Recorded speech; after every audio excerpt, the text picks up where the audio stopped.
sitting in traffic. Well, not really, just sitting at a light on my way to work on Thursday, the July 2nd? Yeah, 2nd. Tomorrow, I have a tattoo appointment, finally. So, I've been working on this for upwards of 5 years now. And, maybe longer. About 5 years. So, 4, 3, 5.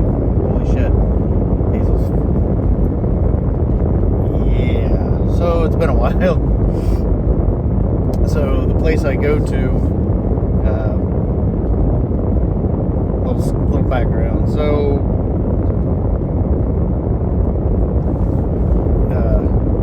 the design is all the planets in our little chunk of solar system, including Pluto, which Pluto is not a planet.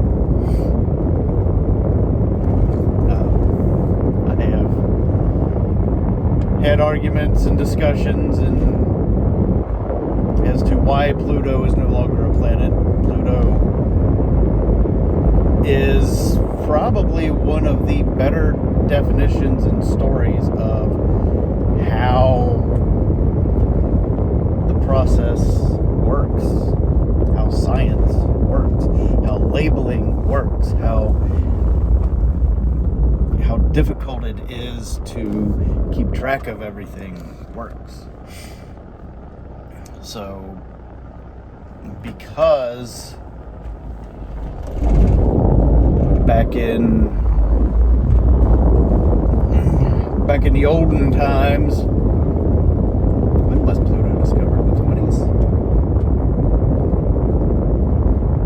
1800s? Or the teens? 1918? I'll find out. Anyway, when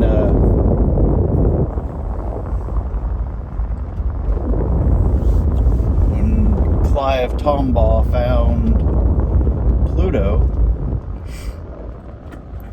he was working for Percival Lowell at the Lowell Observatory in Texas. And a little background behind how Uranus and Neptune were found. Uranus was discovered, and then shortly after, the perturbations of Uranus. God, that is never going to get old. Because Uranus was so disturbed, Uranus was moving so weirdly. The orbit and positioning of Uranus did not match the current mathematical models. So it was parsed out that there was some other gravitational influence pulling, they call it perturbation, because it was being perturbed. So there were a bunch of smart people working on it, and they mathed it out, and at the exact same time, and I don't know, it was the same day, same second, whatever, the exact same time, two people came up with where Neptune was going to be and when. They looked in the sky, and poof, there it was. Holy shit, math works. The gravitational influence of Neptune was causing Uranus to be all wibbly-wobbly, so they went looking. They found it. Soon after the discovery, I don't know, soon after, shortly after, in the grand scheme of life, scienticians decided that Neptune wasn't behaving exactly the way it was supposed to either. Even with the gravitational influence of Uranus, there needed to be something else beyond Neptune. Holy cow. If there was something beyond Uranus, why wouldn't there be something past Neptune. And it's got to be big, huge, gigantic, enormous. Probably bigger than the thing. Well, they were thinking it was probably the same size as Uranus and Neptune. Not quite as big as Jupiter, because Jupiter is pretty fucking big. Jupiter's the biggest thing outside the sun in our solar system. If you were to observe our solar system from another solar system, you might even consider, well, you would see it, I guess. I don't know what you would see. I don't know what your technology is. But Jupiter missed being a sun by pretty much 8 times its mass. If it was 8 times bigger than what it is right now, it would have ignited under its own gravitational pull. And it would have been a star. It would have been a short-lived star, but it would have been a star. So, anyway, they went a-looking. They found one day, it was kind of a race. It was a thing. Percival Lowell knew it was out there. He had to have it. Built this observatory, put all this money into it, got investors, did the whole thing. Knew that something was out there. So they hired this kid, and I've heard different stories. I don't know if he was, just some simple local farmhand that they said, hey, you want to come live in this observatory and just look at these slides, look at these glass slides, plates. So that's all he did. One night, or one week, one afternoon, one evening, when he was looking at the slides, because they would take these slides, these negatives, and they would imprint the sky on these glass plates, which are, I'm pretty sure they were like, 12 inch by 12 inch. They were just glass tiles. So, in looking about where they thought it should be, what should they find? They found a little tiny dot. A little tiny dusty dot. They kept looking, found it again, kept finding it. They were able to find out and tell where and when it was going to be. They kept finding it. Boom, planet. Now, Pluto it's a fur piece out. I think it's, oh God, several thousand AUs away. AU is an astronomical unit. It is an arbitrary, not arbitrary. It's a unit that we use to describe the distance from Earth to the Sun. That is 93 million miles. It is a value. It is 1 AU. So when you're talking AU, people understand that that's, it would take that many trips, however long it takes to get to the sun. The speed of light takes right around 8 minutes to get from here to the sun. I want to say it takes, it's like 3.5 hours. I don't know. I used to know all this crap, and I've replaced a lot of that useless information with a lot of other useless information. So it's in there. I just got to sort through it. So anyway, so everybody was excited to find Pluto. So the math really kind of worked out, just because at the time Pluto made sense.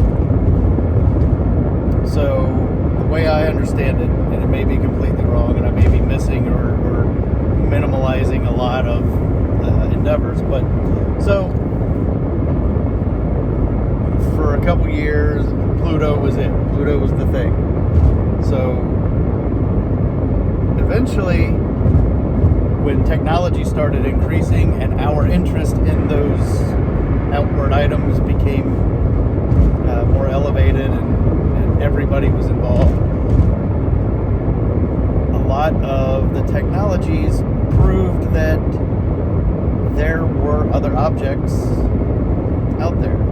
I think the first one, not the first one, but the largest one that we have found between us and Jupiter is a rock called Eris. Now, Eris is the same, or is a little bit bigger than Pluto, but I don't think Eris has any satellites. So Eris doesn't have any moons. Oh, and come to find out, Pluto does have a moon. It has a satellite which is about half the size of Pluto. Charon, C-H, I think it's, I've heard it pronounced Charon and I've heard it pronounced Charon. I don't know which is correct. So then it was thought, well, a planet, after they decided that, they found Eris, they thought, oh, did we find another planet? So, well, it's not really a planet, it's in the asteroid belt, so it's just a giant asteroid. Then they started looking a little bit further, and then all these objects started popping up. Boom, boom. So, what do you do? Every 3 or 4 months, they're finding a new object the size of Pluto. Do you call it a planet? Do you change the way you define a planet as to something smaller than Pluto is not a planet? Well, what about Eris? Do you consider Eris a planet, even though it is inside the asteroid belt and shares this orbit with a bunch of dust? Do you change the school books and how people learn how many planets we have, and change that every 2 years? That's not fair. Not fair to anybody. Or do you define a planet so it is more readily, where it's easier to encompass everything and pretty much capture the idea of any future discoveries? So we consider a planet, or the IU, or the AU,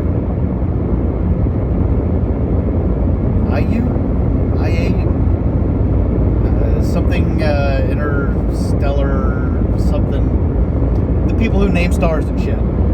Something Union, something Astronomical Union, IAU. International Astrological Union, UAI, Union of Astronomers. I don't know, there's a bunch of smart motherfuckers. So they pounded out that a planet is a large body, large enough to make itself round, because planets are round. Yes, the Earth is round, because gravity makes it that way. You have a center of gravity. It's pulling everything in equal directions to that center, so you have balls. Now, we make round things because we are able to do that. Nature makes round things because it's able to do that, but on a larger scale.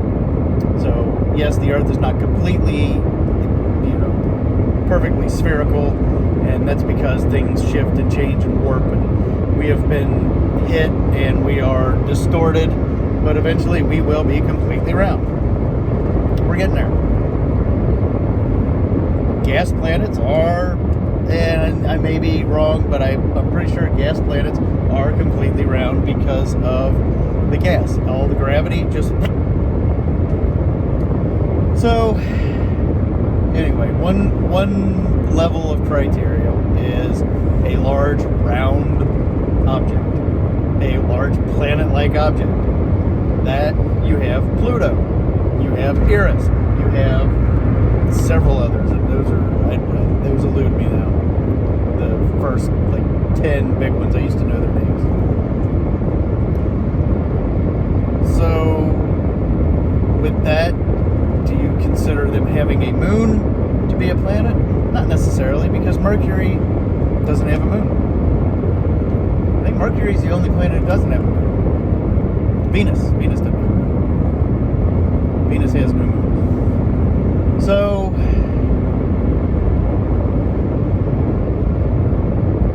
the criteria is, the short story after 15 minutes, is a planet is a large body with enough gravitational force to make itself round. Big ball, orbiting the sun, be it elliptical, but it makes complete orbits. And it is the sole object in that orbit, within that orbit. It has cleared away everything else. It is the boss of that orbit. It owns that orbit. So, Pluto is close to being the boss of where it is, but its orbit is so elliptical that at one point it even comes inside of Neptune's orbit. And that breaks the rules for being, and it's not the only thing in its path. So it is out where it lives is called the Kuiper Belt. It's kind of like the asteroid belt, but it's more for, that's where comets come from. It's just icy, just big wasteland of snowballs, dust, and rocks, and other, it's in the Kuiper Belt. The Kuiper Belt is the last layer of the Milky Way galaxy before you get into not the Milky Way galaxy. No, God damn it. Wrong. The Kuiper Belt is the last little bit until you exit our solar system. That is our boundary. That's our backyard. You go past the fence post, you are not in our backyard anymore. You are no longer in our solar system. You are in betwixt. You are on your way to another solar system within our galaxy, the Milky Way galaxy. So, in 2006,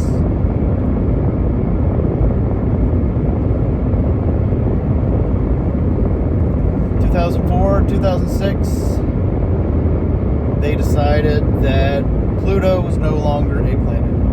Made everybody mad. Everybody grew up with Pluto. Everybody grew up thinking Pluto was a planet incorrectly. But here's where the cool science shit comes in. At the time, that's what we knew. At the time, that's what we knew to be true. And at the time, that's what was taught to be true.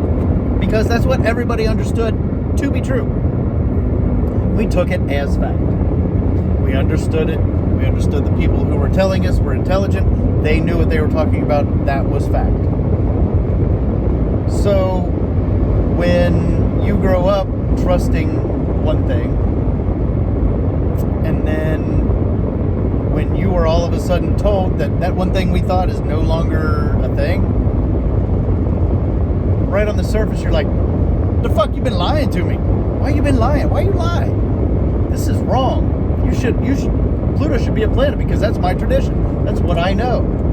Yeah, but what you're missing is they need to teach you the process more than teaching you just to remember the names and quantities of planets. Understand the process behind what we know,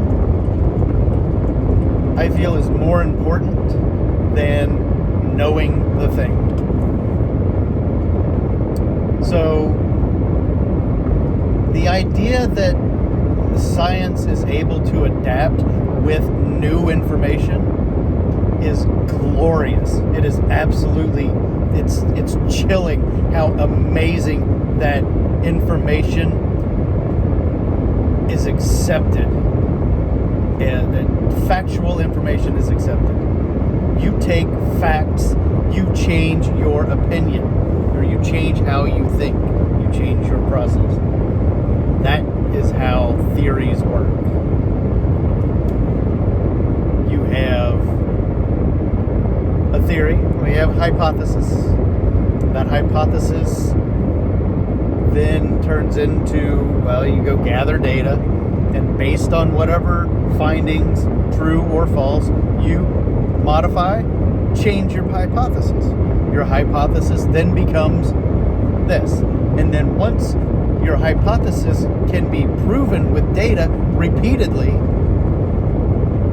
you then form a theory based on those facts. To where eventually the theory is proven by different people and different methods, and even in by different angles. You prove that theory. That theory does not become a scientific fact. That theory, well, I mean, colloquially, for regular dumb people, it is a scientific fact.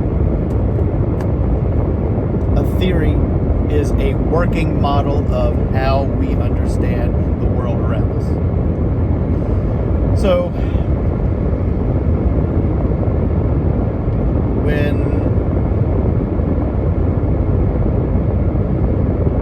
when you are given the idea or the information on how that process works, then somebody presents to you, hey, what we were thinking before has changed because of this. This new bit of information is just as important, or that, you know, thinking what you used to think is just as important as the new bit of information, because you can build on it. It doesn't mean what you were thinking is completely wrong. What you were thinking is absolutely correct based on the information you were given at the time. When more information is given, better conclusions can be reached. That's how science works. That's how everybody in science behaves. That's how they expect it to work. That's how I want it to work. I want that system to always be changing. Because if it is changing, and we are changing how we view the world around us, it is because there is more information and more availability for us to change and better ourselves and the environment around us. That's why Pluto not being a planet is a big fucking deal. It's very important. So, I put Pluto on my arm as kind of an homage, a nod to the scientific method. I grew up with Pluto. Pluto was a mysterious planet. It was a beautiful thought. Nobody knew it was just a big, dirty Kmart parking lot iceberg snowball. They thought it was the answer to everything. It's not. It's cool. It's a step in the process to show us how the process works, which is beautiful. So, understanding that science has to change for it to be effective is very important. So anyway, so I got all these planets on my arm. God damn, that was 25 minutes of nothing. So I got all these planets on my arm. I have all of them. So originally I went to a buddy of mine, a guy I went to high school with. He had a shop, and he did Saturn or Jupiter. Well, I didn't didn't know this at the time, but I found out shortly after that he was having some struggles and had some addiction issues. And now that I look back at it, our conversations, and it makes sense, but you don't really know until after you know. So a couple days after I left his shop, actually it was a couple days, no, it was a week. It was a week after we were scheduling for me to come back to get more work done, and I couldn't get a hold of him because apparently he had overdosed.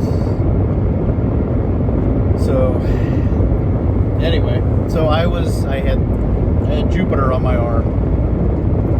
Right now I got paint on Jupiter. So I had Jupiter on my arm. So I was kind of searching around. It kind of put a hitch in the get along on me getting the rest of the work done. So I went to several places, and they were just like, oh, okay, we'll do this. Nobody was really, I don't say nobody was into it, but everybody's like, yeah, it's just a job, whatever. So then I went to this place in Lebanon. I just drove by a little tiny shop in the middle of, right, I passed by it like every freaking day. So I stopped in, a little consultation, and the owner of the shop, Jessie, she was like, oh hell yeah. Well, actually I went into the shop with some pictures, and the guys that were in the shop, I showed them what I was wanting, and they're like, dude, Jessie wants to do this. So I set up an appointment with her, and she was like, fuck yeah, let's do the shit out of this. So I did, and we went in, and I spent 8 hours getting all the planets done. Oh, that was fucking... Earth took 2.5 hours. That little motherfucker took 2.5 hours.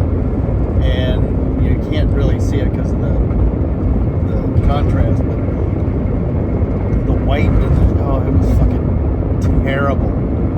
Neptune here, big blue Neptune with the dot, the spot. Yeah, Neptune has a spot. It has a storm.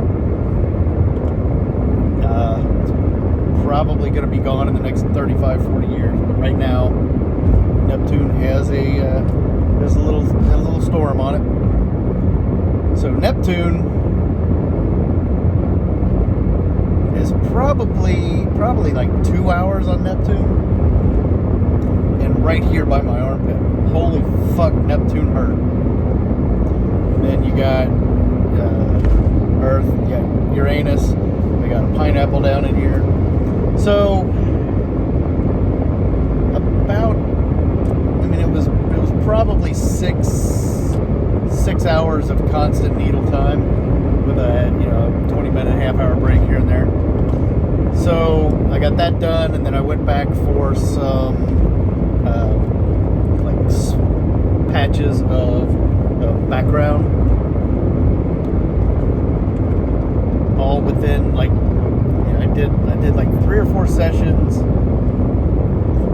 and got most of it done, and then hit a lull of 6-8 months, went back for like a 3-hour session, got some done. Then I scheduled 2 sessions to get everything done last year, and I missed the first session because I can't remember if I had to work or I can't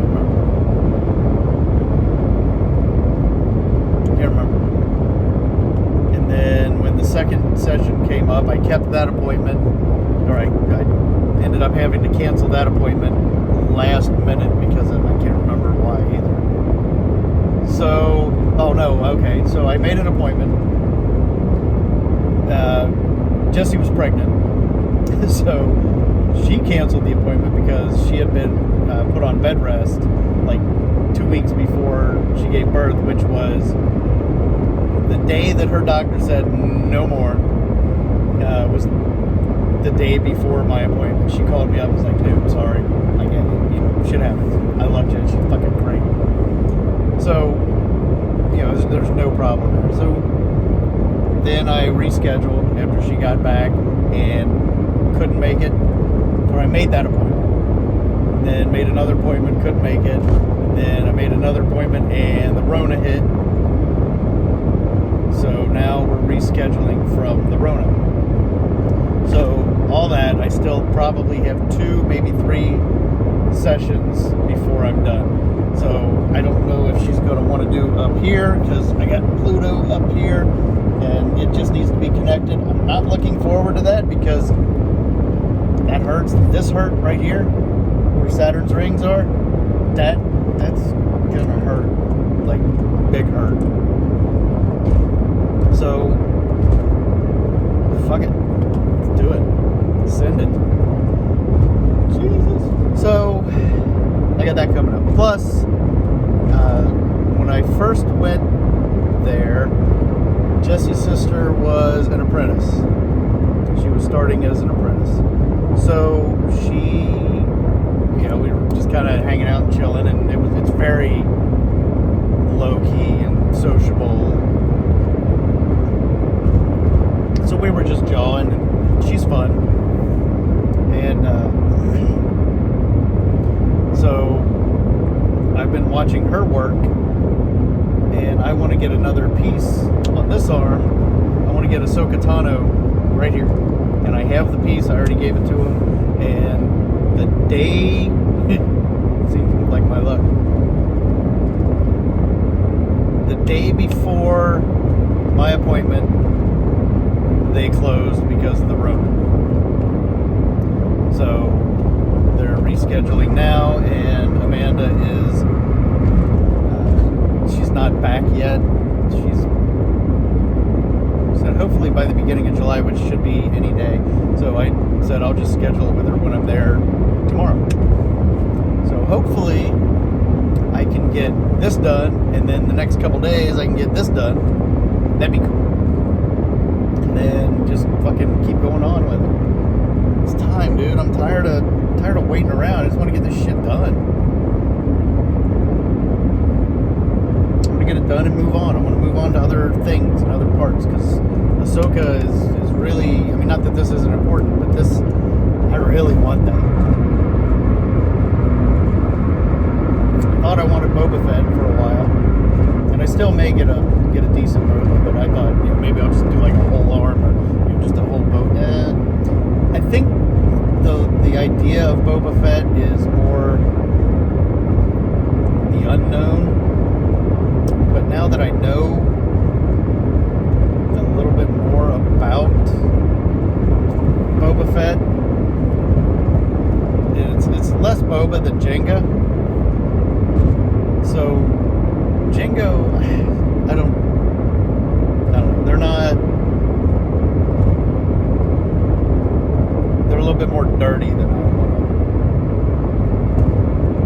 I want to be a fanboy of. But I also have a feeling that soon, within the next 5 years or so, Boba Fett is going to get a bit of a redemption. I think Boba Fett is going to be back in the hearts of his fans. But anyway, the way I see it, there are about 5 individuals who played a larger part in how the Star Wars universe is informed than the main characters. Well, one of them is the main character, but one of them is Darth Maul. Without Darth Maul, without Darth Maul, you don't have very much. Without Darth Maul, the story is just bland. Ahsoka Tano. Without Ahsoka Tano,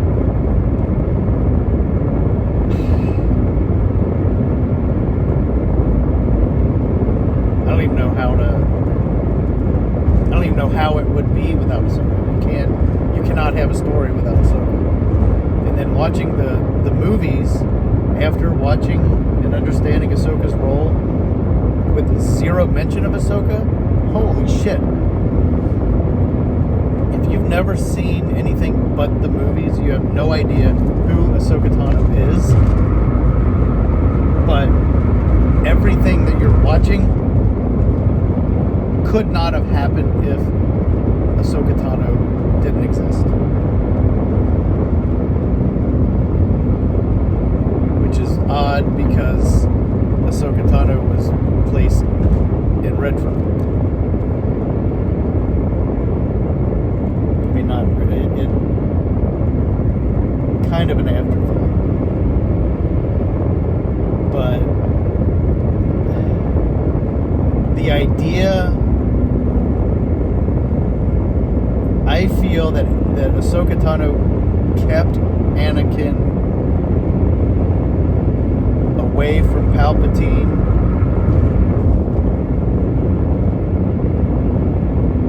well up until she was no longer in the Jedi Order. It was shortly after she left the Jedi Order that things went to shit, and that was, it could be said that was part of Palpatine's plan the whole time, but he didn't account for Ahsoka. He never accounted on how, or he never counted on the strength of Ahsoka. He never counted on the strength of Darth Maul. Holy shit, Darth Maul, so important. Darth Maul is more important to the Star Wars universe in the background than Anakin Skywalker. Even though Anakin Skywalker is the base of the prophecy, how things play before and after that, because of Darth Maul. Darth Maul is one of my favorite characters. Ahsoka Tano, Darth Maul. I'm not a big Mace Windu fan. I want to see Mace. I'm more of a Samuel L. Jackson fan than I am a Mace Windu fan.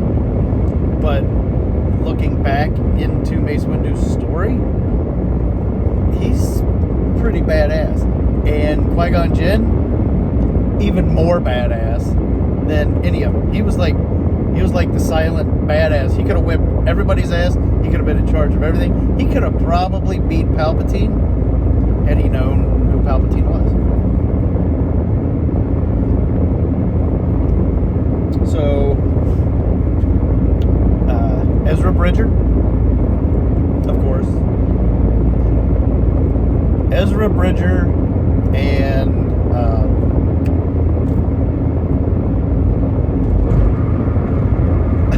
I had his name. He was in my head when I was. Oh my god. Hondo Ohnaka. Hondo is very important to the universe. I love Hondo. He's a dirty, filthy fucking pirate. He's an underhanded scoundrel. In it just for himself.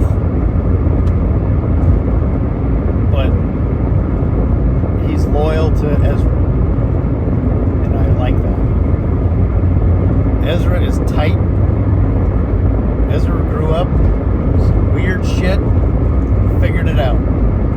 Then when he grabbed Thrawn and they shot off into regions unknown with the Purrgil, Ezra Bridger is single-handedly responsible for starting the rebellion. Without Ezra Bridger, the small band of rebels would not have even tried to free Lothal. Because Lothal was Ezra Bridger's home planet.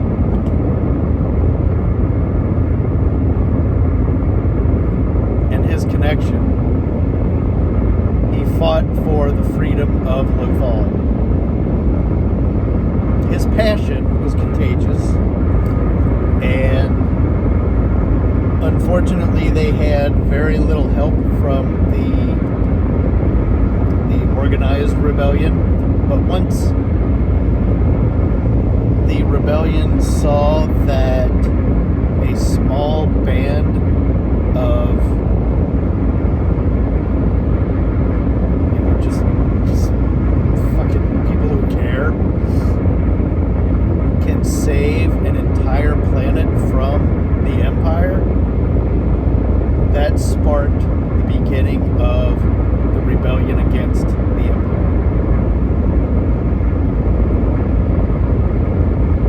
And that's pretty tight. I don't know how I'm going to react to Ahsoka and Ezra in live action. I don't know if that's even. I don't even know if that's. I want it to happen because I want to see it. I don't want it to happen because I don't want to ruin what I already love.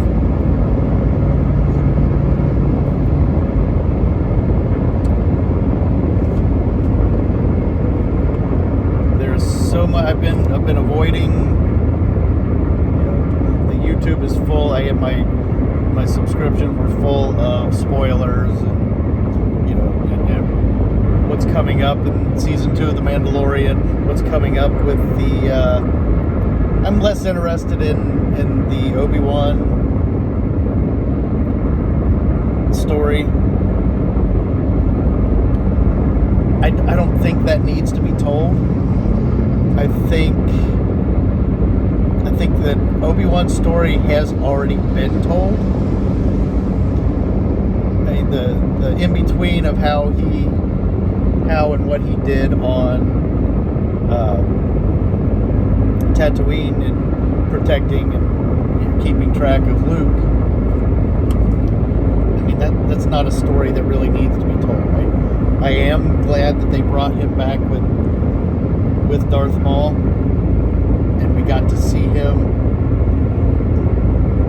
in a mid-state where it was, I don't think it was Alec Guinness's voice, but it was Alec Guinness era Obi-Wan voice, older Obi-Wan, and I liked that in Rebels when he killed Maul, which was, when you first see it, the scene where Maul shows up, they have a little exchange. Maul senses why Obi-Wan is just a rat in the desert. He is protecting something. He is protecting someone.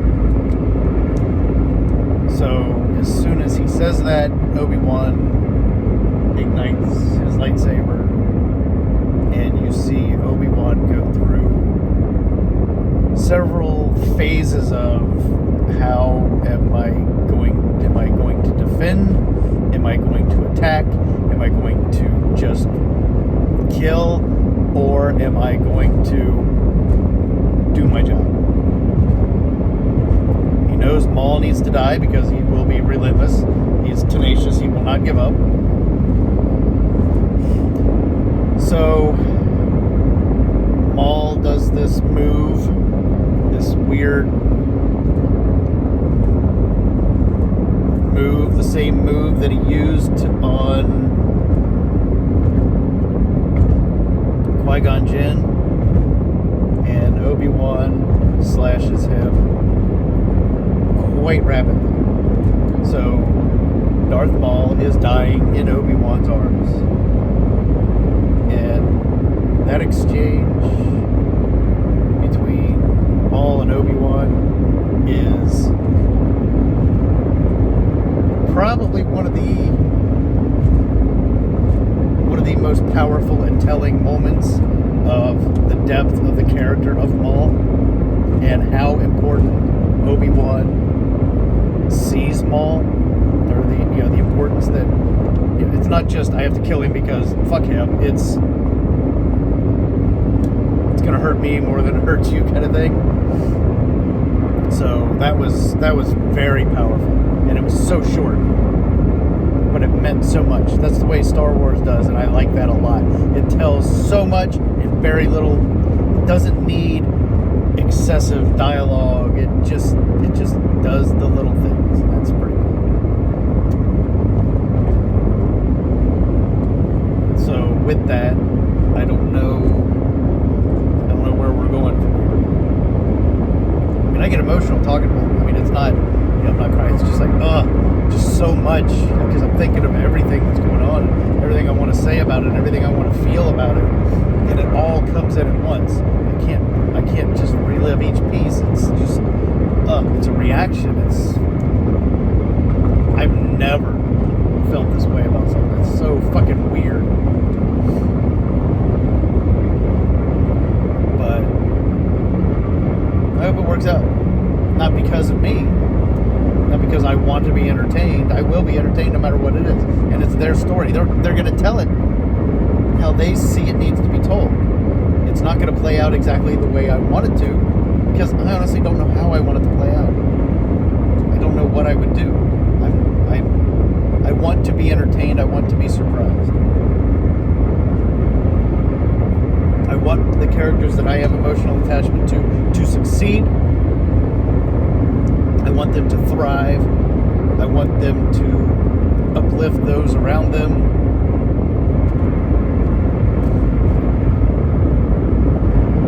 I don't want to,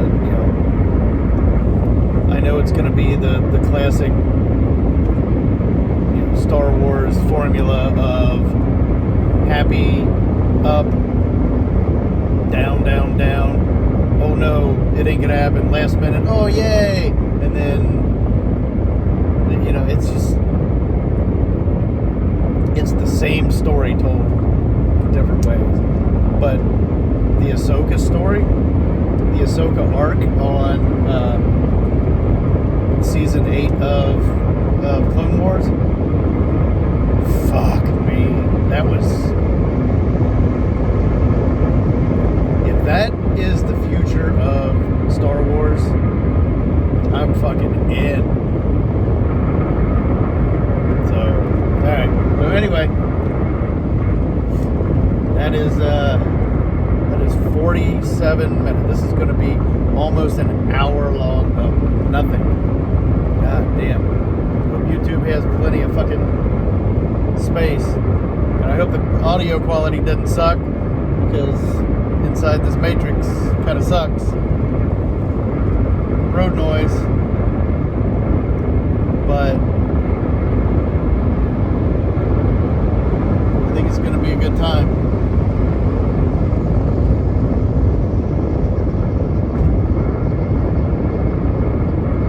Tomorrow, maybe after tomorrow, I'll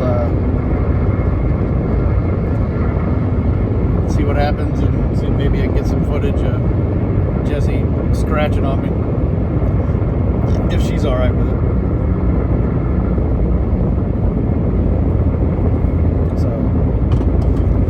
But either way, I'm gonna jump off here and navigate this weird traffic that's coming up. Probably got about 8 more minutes before I get to work. It's taking me an hour to get to work. That's fine. Driving a long way just so I stay out of traffic. Probably the same amount of time, but I would rather keep moving. Alright, fuck off. I got shit to do.